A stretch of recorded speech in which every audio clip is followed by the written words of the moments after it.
Alright guys, I'm currently here at Jack's Ridge sa Davao. So I'm currently with a client. So subukan natin yung food dito. So mostly ang specialty nila is seafood. So meron tayong kamaron, meron tayong seafood platter, and then bagay daw to yung ano nila. Sabi na sizzling, pero hindi yung sizzling. Yung sizzling mangga.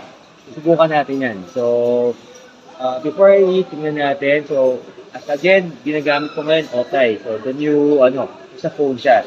You can see, it's 135, alright? Maybe medyo matakas ang sugar, pero okay lang. 135 is a good number. So, tingnan natin, after I eat, kung ano yung nangyayari, alright? Okay, kaya mo na ako. Panakain ko.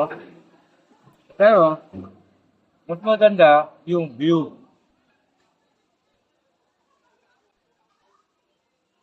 Yun, as you can see, one night spot dito is it has a full view of Davao City. It's a really nice place to go to. So if you're in Davao, punta kayo dito sa Jackpot, alright? Around an hour, I'm back at the hotel. So, tingnan natin kung ano nangyari, no? So, looking at my glucose meter, it's 193.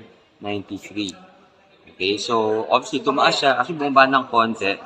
So, there, mga around 200 siya thereabout. So, obviously, may effect siya, no? So, kinain ko doon was yung kamaron, yung ensalada mangga, and yung seafood na madaming tahong, shrimp, crab, and all that. So, panalo naman siya.